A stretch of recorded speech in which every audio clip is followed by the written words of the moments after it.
Salut les amis, j'espère que vous allez bien. Je vais juste essayer d'approfondir un petit peu ma vidéo précédente, incorrectement comprise comme d'habitude. J'ai du mal à me faire comprendre sa juste valeur sans aller en profondeur dans les arguments. Donc on va approfondir encore une fois. C'est pas très important. Oui, il y a des musulmans, il faut les choquer, vous savez. Des gens en général, pas que des musulmans. Pourquoi? Parce que moi j'ai dit le grand pécheur, je le condamne pas. Déjà je suis pas là pour ça. C'est pas l'enseignement que Dieu nous donne. Et je déteste le péché, oui, mais je déteste pas le pécheur. D'accord? Et je vais vous expliquer pourquoi c'est la méthode à adopter, pourquoi on doit tous penser de cette manière-là. Parce que vous avez tous, de toute manière, une forme de responsabilité dans ce qui se passe dans le monde et autour de vous tous. Il n'y en a pas un qui passe à côté de cette règle. C'est quoi ça, les amis? C'est une bouteille. Une bouteille, il y a encore un petit peu d'eau dedans. D'accord?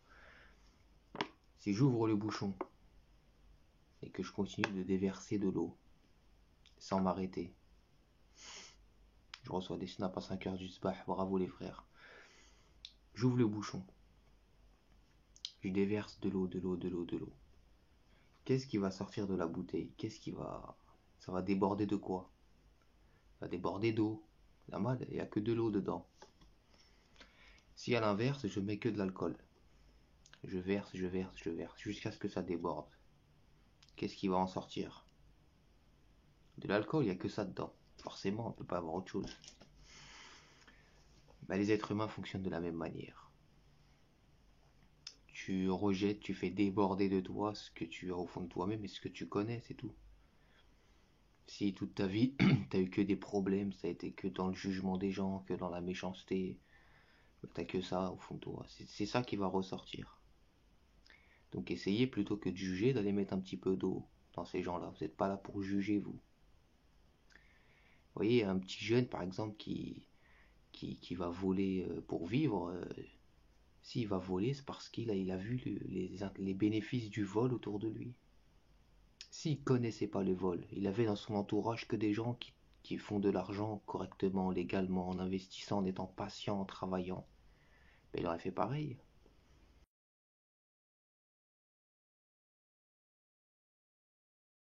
Le problème, c'est qu'il a été volé parce qu'il a vu les bénéfices du vol. Donc il a compris que pour lui, c'est comme ça qu'on fait. Il a vu directement les intérêts. Il rejette ce qu'il a vu, ce qu'il a observé, ce dont il s'est nourri. Vous n'avez pas remarqué que 4 associations sur 5 qui œuvrent pour les SDF sont créées par des anciens SDF? Parce qu'il connaît, passé par là, il a vécu, il est nourri de ça.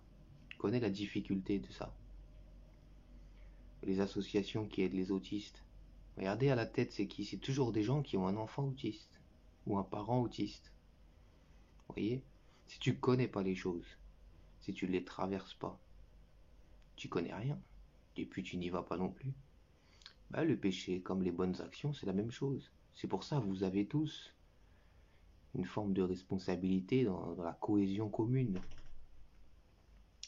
Dans la Torah, Moïse fait une invocation, il dit à Dieu, ne me châtie pas à cause d'eux.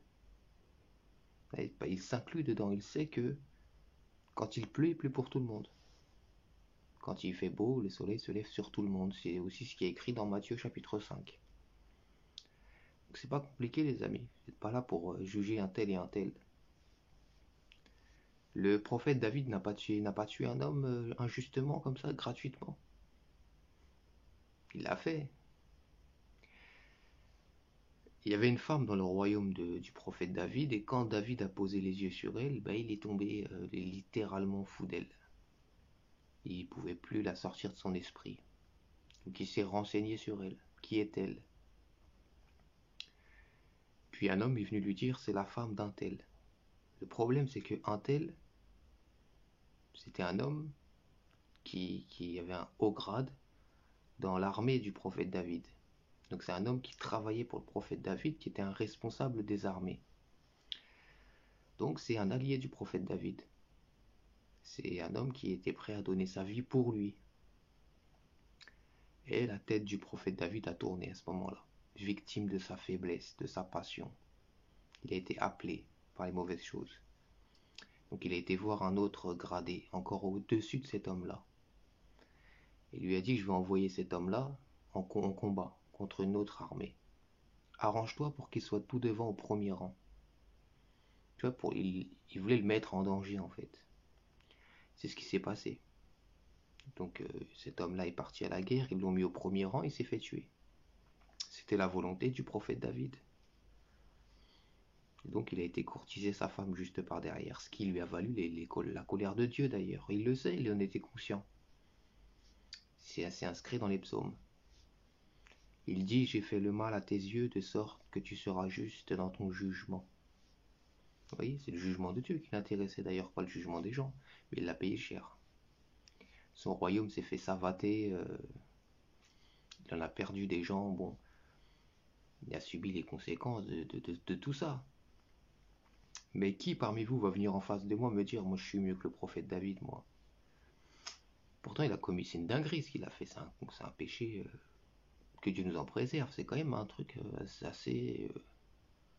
c'est une trahison, c'est un comportement lâche, c'est un crime, je veux dire que comme Moïse a tué aussi un homme pareil, dans d'autres circonstances, mais bon, la finalité est la même. Bah, qui aura le culot de venir me dire à moi et je suis mieux que lui?